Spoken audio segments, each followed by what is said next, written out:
Answer is barbecue. That's pretty much it. I literally lured everybody here just to sell you brisket. So thank you for coming, and we'll see you tomorrow. Oh, Shane said no. So this is the first kind of semi-formal, bigger than normal Let's Talk Alberta fundraising event. Now, some of you might not know what Let's Talk Alberta is. Let's Talk Alberta, which is about to become the Let's Talk Alberta Foundation, by the way, is a group of patriotic, concerned Albertans that want to engage with other Albertans on issues that are important to us. Now, there's plenty of things that we all find important in our lives, whether it's, where we work, how much taxes we pay, all those types of things. But we have something really special coming up in less than 6 months. Allegedly, we do. It's almost inevitable that Alberta is going to answer a question about Alberta sovereignty. Woo! Let's go, Alberta! Well, wait till I tell you what the work involved is going to be. Woo!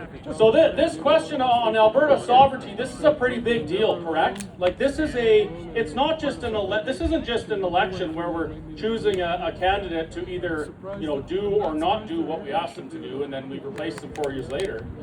We're going to be asked a question that's going to change the face and shape of Alberta and potentially Canada and likely the world in some way, in one way or another. That's right. Whether it goes one way or the other, this referendum question, things are going to be different. Nothing's going to be the same.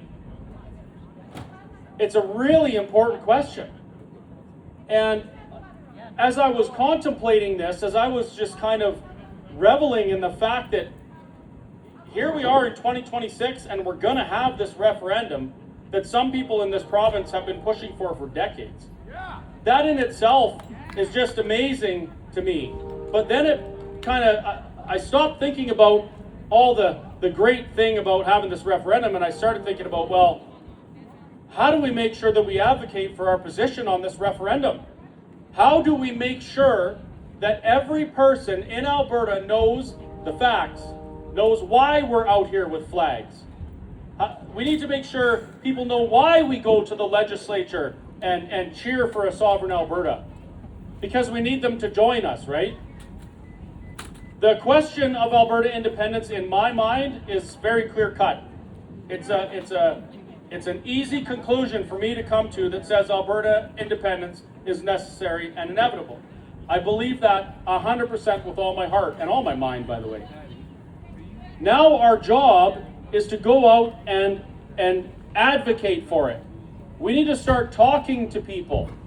And this is no longer the conversation that people have in secret in hushed meetings so their friends don't know. It's no longer a topic that can be considered taboo or fringe because it's coming. We have to start being a lot more bold about how we talk to people about these things. And the way we can do that is by educating ourselves on the facts around it. Why do we want Alberta to be independent? What does it mean? Why can't we just fix things and have a sovereign Alberta with the United Canada? How do we get to a sovereign Alberta? And what happens after?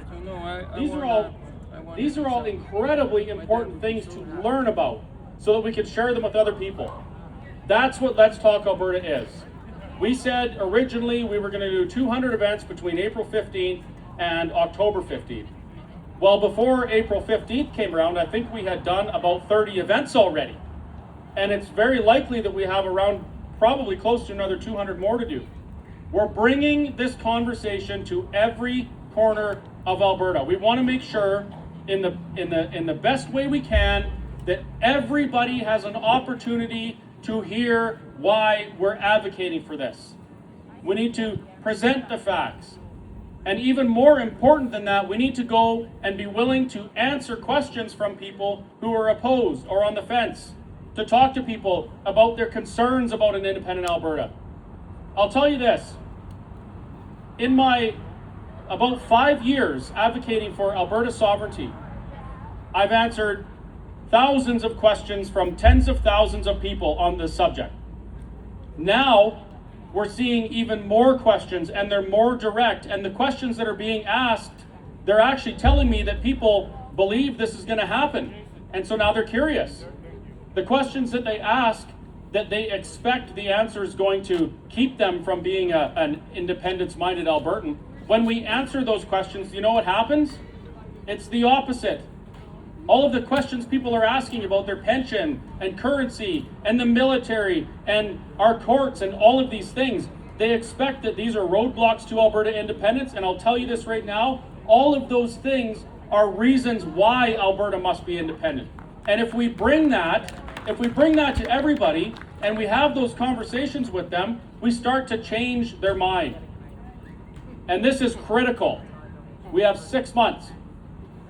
So we've dedicated a vast portion, the majority of our time, we're away from our families, we're away from our businesses, all of those types of things, because we believe that this is so critically important. And that's why we've invited everybody here today, and Shane and the crew have set up the live auction and the silent auction, and we've got little fundraisers going, and some of my friends they're selling their cool stuff over there and giving part of the proceeds to Let's Talk Alberta, because we want to do this and we want to do it right, which means we need to book venues. We need to cover the expenses of the speakers that are putting on 15,000 kilometers a month on their vehicles, right? And you folks are the ones that are helping. We do not get funded by the United States. My request letter to Donald Trump was returned wrong address, so I never got my check. One of our First Nations brothers, who's a chief of one of the groups here in Alberta, he said that we get $20,000 a month to do this. Unfortunately, I think those checks have been lost in the mail. I've yet to receive one. I'm hoping that they show up eventually, but I'm not holding my breath. I'm saying this sarcastically, of course, because I want you folks to know that this is something that we are doing. Yes. This is very similar to what happened when the government was trying to take my restaurant, and actually did for a while. No big organizations, except for the Democracy Fund for my legal fees, but no big organizations came in and said, we're going to take care of everything you guys need, and you can just do your protests and your rallies, and we're going to fund it. No, we did it. The people that believed in the cause did that. We supported it, and that's what we're doing here today. So I want you to remember that. I would like you to remember that as you're bidding on these auction items. Like I see a snowblower over there that, someone from Ontario might look at that snowblower and think, well, that would be convenient to move a little bit of snow off my sidewalk.